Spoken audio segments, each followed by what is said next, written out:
So I just released an online course for teachers, yoga teachers. Well, all teachers really, but especially yoga teachers. And there's a lot of, it's called Get Out of Your Way. And there's a lot of reflection on how we as teachers can get out of our own way to allow the power of yoga to come through.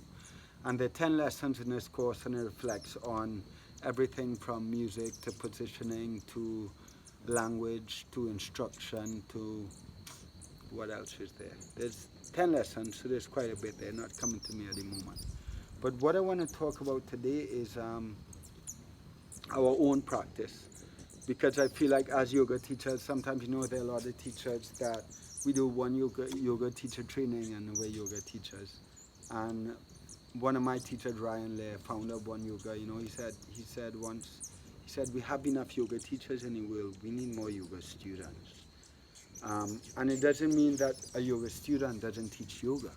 It just means that a yoga student, while they may lead practice and step into the role of a teacher, we remember to be students.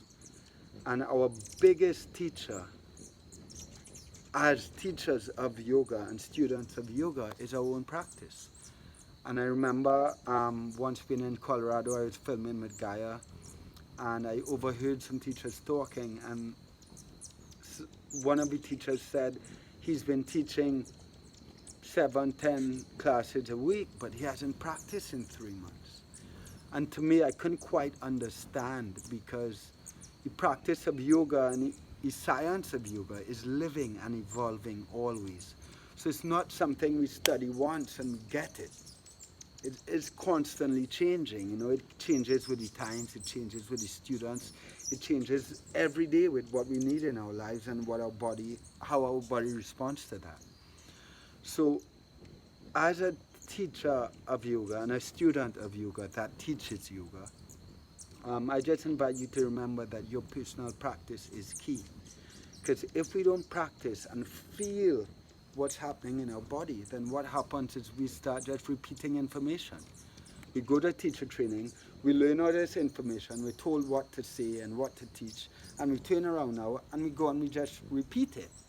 We repeat the same cues, we teach the same things, but there's no embodiment of how that feels to us. So I refer to it as a regurgitation of information, and sometimes I mentor teachers and I get feedback in class and I'll ask questions, well, why did you do this? Or why did you say this? Or why did you take this approach or this sequencing? And the response is, well, that's what I was taught. And that's not a really good response. So if we get information, we need to embody it and feel it and understand it before we pass it on. Now, to do that, we have to show up and practice every day. And we may realize that, we got this amazing information, this amazing teaching. It may be from hundreds of years ago. But in reality, when we apply it to our own practice, we realize that we might need to tweak it, because times have changed and our minds and our bodies have changed. So we then begin to understand, this information is gold. But now, can I feel it and tweak it so when I turn around and deliver it, it's real living information? Because the practice of yoga is living.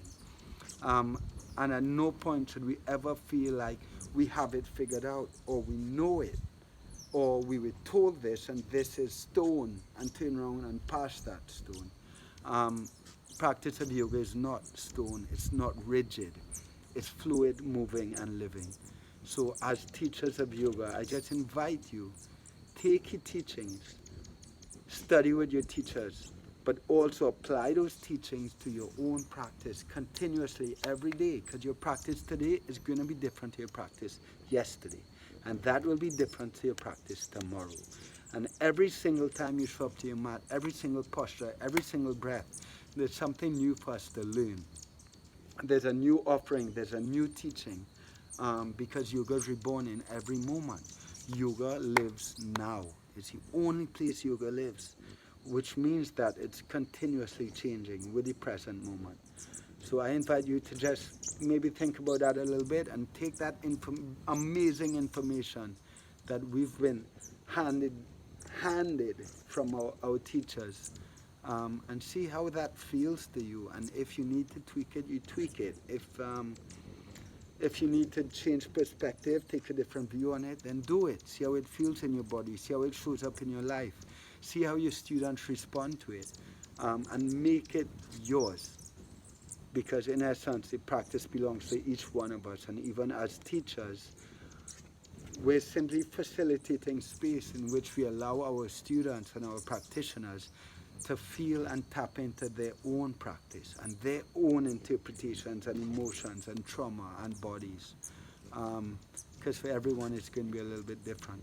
For us to know and understand that, we have to show up on our mat and practice continuously. Sure, maybe you don't make 7 days a week, but we should intend to.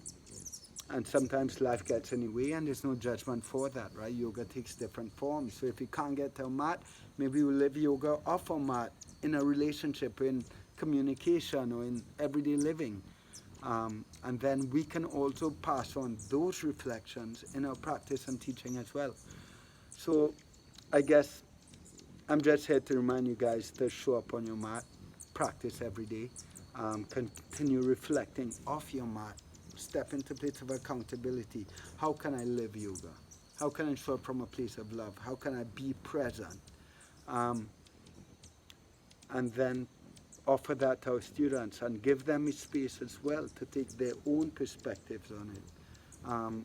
Because the practice of yoga is not going to be the same for any one individual. And that is lesson 1.1 of Get Out of Your Way, is all centered around your personal practice, because that is the foundation of our teaching.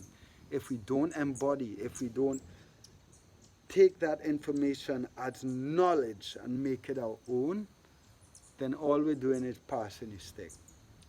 And as much respect and love, and I bow repeatedly to the traditions and the teachings of old, that was hundreds of years ago, and we need to remember that every day that teaching may have a different application to it and a different perspective. So show up on your mat, continue to practice on and off your mat, and if you're so inclined, check out Get Out of Your Way. I can almost guarantee that if you move through those 10 lessons, it will drop you into a new power of sharing yoga, where we just step back as teachers, and it enables us to create space where you allow our practitioners and our students to really drop in so that the yoga can come through. So have a beautiful day, guys. Yeah, love.